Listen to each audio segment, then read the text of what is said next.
Free होकर बात करते हैं। अभी हम रास्ते में हैं तो ज़्यादा क्लियर आवाज़ नहीं आ रही है। सोनम ने फ़ोन को बिल्कुल अपने कान से चिपका कर कहा।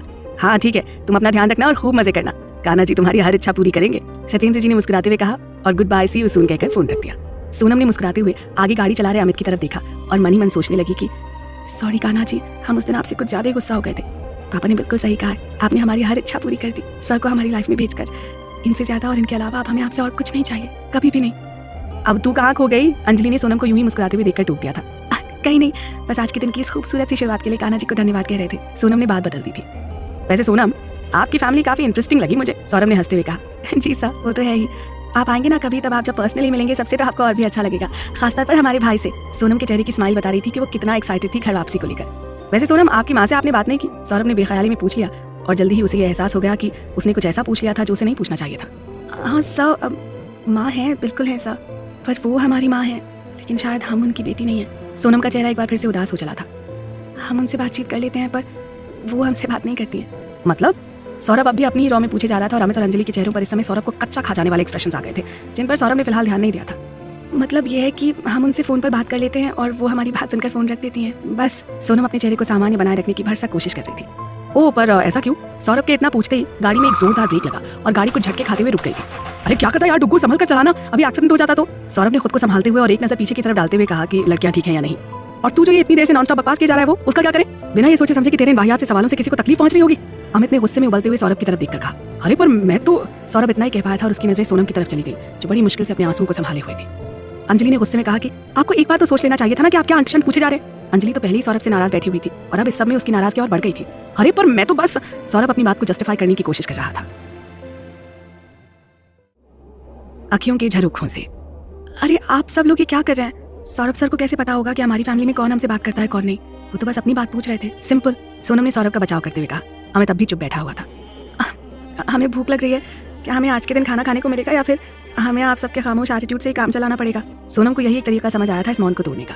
अमित सोनम का इशारा समझ गया था और उसने हौले से मुस्कुराते हुए गाड़ी एक रेस्टोरेंट की साइड में खड़ी कर ली थी। सोनम अंजलि के साथ वॉशरूम चली गई थी। क्या ये सब आलू? हाँ, तुम तो सब एक साथ ही सौरभ सर के पीछे पड़ गए हो। हाँ, तो उन्होंने बातें ऐसी कर दी थी और वो भी एक बार नहीं बार बार। अंजलि ने अपने गुस्से को सही करार देते हुए कहा। अरे इट्स ओके आलू, तुम क्यों इतना हाइपर हो रही हो यार? जब हमें खराब नहीं लगा तो फिर तुम क्यों उनकी बातों को दिल से लगाए बैठी हो? और वैसे भी उन्होंने कुछ जानबूझकर नहीं कहा था, जब उन्हें पता ही नहीं है ना हमारी फैमिली सर्कमस्टांसेस के बारे में, तो उन पर गुस्सा होना बेकार है आलू। सोनम ने अंजलि को समझाया। शायद तू ठीक कह रही है, मैंने और अमित सर ने कुछ ज्यादा गुस्सा कर दिया बेचारे पर तेरी फैमिली के बारे में मुझे पता है और मैंने ये बात अभी तक जब सौरभ को नहीं बताई तो फिर ये बात अमित सर को कैसे पता चली? अंजलि के अंदर की थानेदारनी एक बार फिर से सक्रिय हो गई थी। आलू, फिर तुम थानेदारनी झाड़ने लगी हो, हमें भूख लगी और तुम की बेकार की बातों में उलझा रही हो। सोनम ने बात को बदलते हुए कहा और वहां से बाहर निकल गई। हैं, ये बेकार की बात है? अंजलि अपनी खोपड़ी खुजाते हुए बाहर की तरफ चली गई। तो यार सॉरी बोल रहा हूँ ना, अब मुझे क्या पता था कि सोनम और उसकी माँ के बीच में रिश्ता इतना कॉम्प्लिकेटेड है। अमित को भी लग रहा था कि सौरभ ने कुछ भी जान के नहीं किया था, सो उसने मुस्कुराते हुए कहा, या I know, but be careful आगे से। पर एक बात तो मुझे ये बता कि सोनम और उसकी माँ के बीच का रिश्ता कैसा है, ये बात तू कैसे जानता है? जबकि सोनम को तो तू इतना ठीक से जानता भी नहीं है। सौरभ की खोपड़ी भी घूम गई थी इस बात को सोचते हुए। वो आज शाम को तुझे ही नहीं बल्कि सभी लोगों को उनके सवालों के जवाब मिल जाएंगे, उनके भी जो सामने से आकर सवाल पूछ रहे हैं जैसे कि तू, और उनको भी जो पीठ पीछे।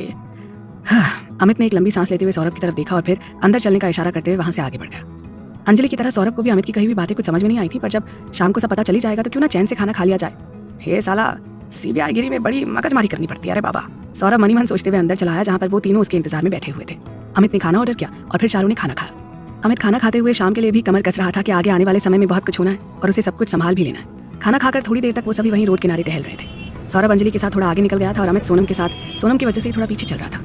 अब कह भी दीजिए जो कहना है आपको, अमित ने सोनम के पैरेलल चलते हुए धीरे से कहा। आपको कैसे पता चल जाता है कि हमें आपसे कुछ कहना है? सोनम ने हैरानी से पूछा। शायद आपको नहीं पता है कि आपकी बड़ी बड़ी आंखें देखने के अलावा एक काम और करती है, अमित ने शरारत से मुस्कुराते हुए कहा। अच्छा, और ये बात हमें ही नहीं पता? सोनम चलते हुए इधर उधर देखे जा रही थी। जी बिल्कुल, अमित ने बड़े अदब से कहा।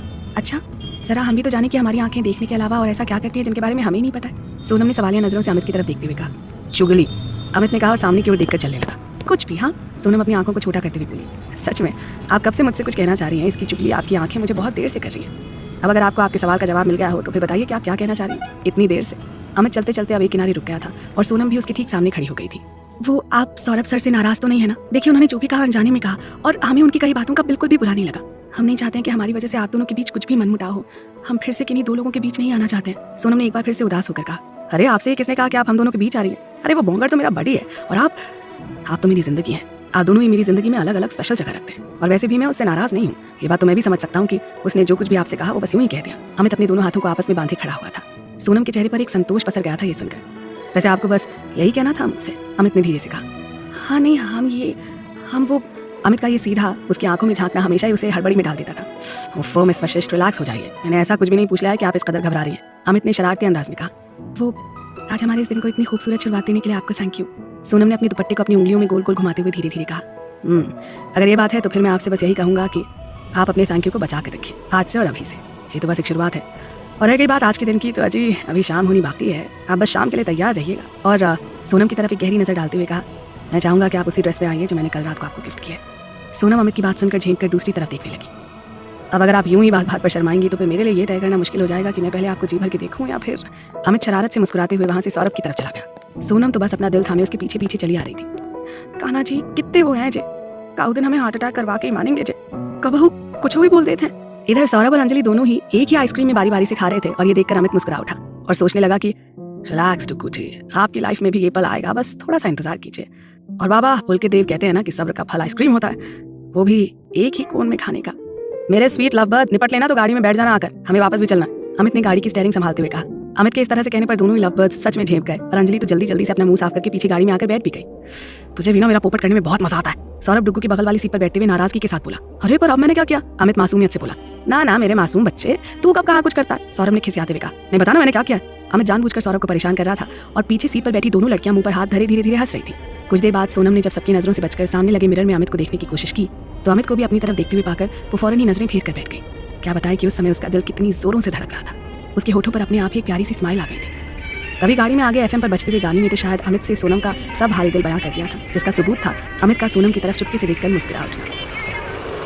इसी लुकाछिपी के बीच गाड़ी कब एमएच के गेट पर आ गई, चारों में से किसी को भी पता नहीं चला। दोपहर ढलने को तैयार थी और खूबसूरत शाम और भी खूबसूरत होने के लिए बेकरार थी। अपने अपने कमरों में सारे जूनियर्स अपने हिसाब से बेस्ट तरीके से खुद को सजा संवार रहे थे। पुलकित और रवि भी रेडी थे आज शाम के लिए। काव्या ने भी पार्टी के लिए एक ब्लैक कलर का सिंगल आउटफिट पहना हुआ था, जो कि घुटनों तक ही था लेंथ में। आखिर पार्टी में जाकर ही तो उसे अपने काम को अंजाम देना था। रश्मि तैयार तो हो रही थी, और आज पहली बार उसके चेहरे पर पार्टी वाली कोई खुशी नहीं थी। बार बार रह रहकर उसकी नजरें काव्या के ऊपर चली जाती थी, और मनी मन सोचने लगती कि काव्या नॉर्मल प्रिटेंड कर रही है या फिर ओवर। रश्मि मेरी जान, मुझे घूरना बंद करो प्लीज, मैं कोई भूत वूत नहीं हूँ, पर आज किसी के सर से उसकी अकड़ और एरोगेंसी का भूत जरूर उतारूंगी। काव्या इतनी सी बात में गुस्से से कांपने लगी थी। कफू, तुमने अपनी मेडिसिन ली? रश्मि ने सशंकित मन से पूछा। क्यों, क्या मैं तुम्हें बीमार दिख रही हूँ, या फिर तुम भी मुझे डैड और उस सन की डॉक्टर की तरह मेंटली इल समझती हो? काव्या के चेहरे के रंग पल पल बदल रहे थे। नहीं कफू, बिल्कुल नहीं, पर मैं तुम्हारी दोस्त हूँ ना, तो मुझे तुम्हारी फिक्र है, बस और कुछ नहीं। रश्मि काव्या के बर्ताव को देखकर समझ रही थी कि अब काव्या को समझाने बुझाने का कोई फायदा नहीं होगा, उल्टे ऐसा करने पर वो और भी भड़क सकती है। I am coming soon, till then just chill baby, Kavya Rashmi के गाल थपथपाते हुए बोली। रुको कफू, मैं भी तो चल रही हूँ ना, रश्मि ने कहा। नो बेब, कहा ना आई एम कमिंग सून, बस जरा बाहर के मिजाज देख कर आ रही हूँ, काव्या ने गेट की तरफ जाते हुए कहा। ड्रेस की सच्चाई। रश्मि ने एक बार फिर से अपने फोन पर कोई नंबर डाल कर दिया, और उधर से फोन उठते ही उसने व्याकुल होकर कहा कि आप लोग कब तक आ पाएंगे? Please come in fast, I am really very worried about her. Rashmi के चेहरे पर घबराहट के निशान साफ दिखाई पड़ रहे थे। इधर पुलकित और रवि ने एमएच अथॉरिटी से रिटर्न परमिशन मिलते ही एक टूरिस्ट बस हायर कर ली थी और सभी के मोबाइल पर मैसेज सेंड कर दिया था। Reach at MH exit gate in sharp 10 minutes. Message मिलते ही सबके चेहरे खिल उठे थे, और सब अपनी अपनी जरूरत के हिसाब से सामान लेकर बाहर एग्जिट गेट की तरफ चल दिए थे। सोनू यार, कितनी देर लगाएगी? क्या कपड़े लेने के लिए अंदर ही अंदर किसी सुरंग से मार्केट तो नहीं निकल गई है ना तू? अंजलि बाथरूम के बाहर चक्कर पर चक्कर लगा रही थी, और बाथरूम के अंदर चेंज करने के लिए गई सोनम के लिए वेट कर रही थी। अब उसे ये इंतजार खलने लगा था। सोनम पिछले 15 मिनट से बाथरूम में ही थी, और हर बार पूछने पर बस 2 मिनट में आ रहे हैं कहकर फिर से चुप हो जाती। राधा रानी, जो तुम इतनी देर लगाओगी तो बस हमें तुम्हें छोड़कर निकल जाएगी, और फिर हमें यही पार्टी करनी पड़ेगी, अंजलि ने चिढ़ते हुए कहा। तभी बाथरूम का दरवाजा खुला और सोनम बाहर आकर आईने के सामने खड़ी होकर खुद के बाल संवारने लगी थी। हाँ, ये बात अलग थी कि उसने एक बार भी आईने की तरफ नजरें उठाकर नहीं देखा था। ओए होए मेरी राधा रानी, मेरी बर्थडे गर्ल, अंजलि ने सीटी बजाते हुए उसे छेड़ा। तो इसीलिए बाहर आने में देर कर रही थी तुम? बनता है बॉस, बिल्कुल बनता है बॉस, इतना टाइम लेना तो बनता है। मतलब आज पार्टी में शोभना, मेरी और हमारी वो दोनों चिपकू छिपकलियों की तो छुट्टी।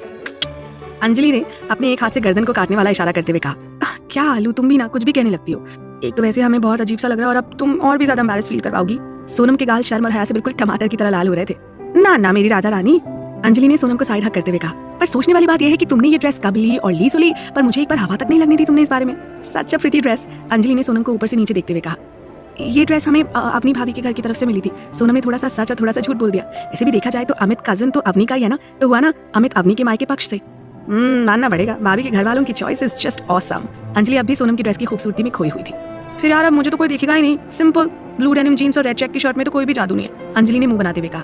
आलू, सौरभ सर क्या तुम्हें तुम्हारी ड्रेसेस की वजह से पसंद करते हैं? तुम भी ना पागल हो बिल्कुल, और अगर ऐसा है तो फिर हम अभी चेंज करके आते हैं। सोनम वापस बाथरूम की ओर मुड़कर जाने लगी। अरे अरे अरे मेरी राधा रानी, तुम भी ना कतई कमाल करती हो। अंजलि ने सोनम का हाथ पकड़कर उसे रोकते हुए कहा। मजाक नहीं समझती हो क्या तुम? सौरभ की इतनी हिम्मत नहीं कि वो मेरे अलावा किसी और पर भी नजरें डाले, और उनका प्यार तो मुझे सबसे स्पेशल फील करवाता ही है। पर मैं तेरे लिए बहुत खुश हूँ, सच्ची सोनू। अंजलि ने उसे गले लगा लिया था। बस आज अमित सर भी तुझसे वो कहते हैं जो मैंने उनकी आंखों में देखा है कई बार, पर कहा उन्होंने कभी नहीं है। और तेरे कान्हा जी आज तुझे तेरे दिल की आवाज सुनने में मदद करे। अंजलि मन ही मन मुस्कुराते हुए सोच रही थी। रुक जा सोनम। सोनम के रूम से बाहर कदम निकलने से पहले अंजलि ने उसे रोक लिया। अब क्या हुआ आलू, तुमने हमें ऐसे क्यों रोक लिया? सोनम अंजलि की तरफ मुड़ते हुए बोली। कुछ नहीं, बस ये रह गया था, और किसी का तो पता नहीं, पर वो दोनों ड्रैकुला है, तुम्हें देखकर जरूर जल बुझ जाएंगे और तुम्हें नजर लगा देंगी। अंजलि ने सोनम को कंधों से एक हल्का सा स्टूल उठाते हुए कहा। सोनम बस अंजलि की इस हरकत को देखकर रह गई थी। अरे अब तुम्हें क्या हुआ, मुझे कभी देखा नहीं है क्या? अंजलि ने सोनम के चेहरे के आगे अपने हाथ को लहराते हुए कहा। सोच रहे हैं कि अगर हमारी कोई बहन होती ना तो बिल्कुल तुम्हारी तरह ही होती आलू, हमसे लड़ती भी, हमें डांटती भी, हमसे लाड भी लड़ाती और हमारा ख्याल भी रखती। अंजलि के चेहरे को सोनम ने प्यार से छूकर कहा। तो वो तो मैं अब भी हूँ, जरूरी है क्या कि जब खून के रिश्ते हो तभी रिश्ते बनते और निभाए जाते हैं? और वैसे भी तुमने मुझे अपनी बेस्टी और बहन दोनों ही मिल गई। अंजलि ने सोनम को प्यार से कहा और फिर बोली। अब चलना भी है या फिर इंतजार है कि कोई हमें लेने शाही सवारी भेजे? वैसे भी आज तो तुम कतई शाही राजकुमारी का ही लुक दे रहे हो राधा रानी। अंजलि ने सोनम को छेड़ते हुए कहा। तुम भी ना आलू, अब चलो नहीं तो सच में देर हो जाएगी। सोनम ने अंजलि के सर पर प्यार से हाथ मारते हुए कहा। सोनम अंजलि के साथ बस में पहुंचने वाली लास्ट पैसेंजर थी। पार्टी करने की खुशी में, और वो भी मोबोर जैसी पार्टीज के लिए फेमस सी बीच पर, सभी लोग तय समय पर बस में आकर अपनी अपनी जगह पर विराजमान हो चुके थे। सोनम अंजलि के साथ बस के बैक वाले दरवाजे से अंदर आई और सबसे पीछे की सीट पर चुपचाप से बैठ गई। यार सब आ गए ना? रवि ने बाकी लड़कों के पास आते ही पूछ लिया। ओए होए मेरी रवि रानी कतई जहर लग रही हो, इसी बात पर एक चुम्मा फ्री मेरी तरफ से। सौरभ ने रवि की तरफ फ्लाइंग केस उछालते हुए कहा।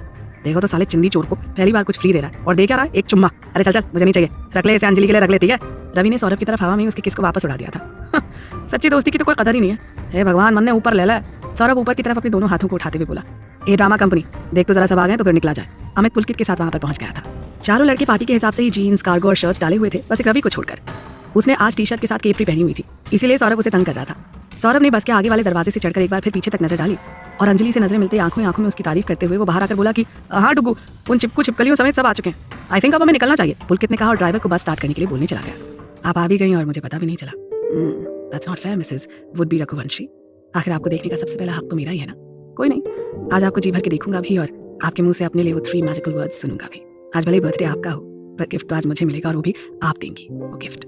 अमित मनी मन मुस्कुराते हुए बस में अंदर चला गया। हर किसी के चेहरे पर मुस्कुराहट थी, सबके पास अपने अपने रीजंस थे मुस्कुराने के।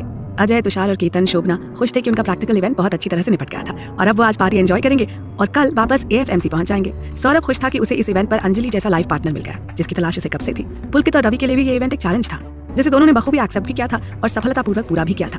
और हमारे डुग्गू जी, उन्हें तो इस इवेंट ने एक ना भूलने वाली याद और जिंदगी भर सहेज कर संभाल कर रखने वाला तोहफा दे दिया था। अंजलि को अपना 4 साल पुराना क्रश, जो कि अब सच्चे प्यार में बदल गया था, मिल गया था सौरभ के रूप में। सोनम, शायद उसकी जिंदगी की सबसे बड़ी कमी पूरी होने वाली थी इस इवेंट के बाद, माँ के प्यार की कमी। और काव्या, उसे भी तो जिंदगी भर ना भूलने वाला एक सबक मिलने वाला था, जिसमें काफी हद तक रश्मि का भी साथ साबित होने वाला था। बस का सफर। अमित ने बस में आगे की सीट पर बैठकर एक उड़ती हुई सी नजर पीछे तक डाली, और आखिर उसे वो देखी गई जिसे देखने के लिए वो कितनी देर से बस के बाहर खड़े होकर वेट कर रहा था कि जब वो हौले हौले बस की तरफ अपने कदम बढ़ाएगी तो वो उसे मन भर निहार लेगा। पर अफसोस, फिलहाल उसकी इच्छा पूरी नहीं हो पाई थी। ओहो, तो आप यहाँ बैठी हुई हैं, सबसे छुपकर या फिर सिर्फ मुझसे छुपकर? कोई नहीं, पर ये शाम तो आपको मेरे साथ और मेरे हिसाब से ही बितानी है। आखिर इतना हक तो आपके भाई ने मुझे उस रोज दे ही दिया था, है ना?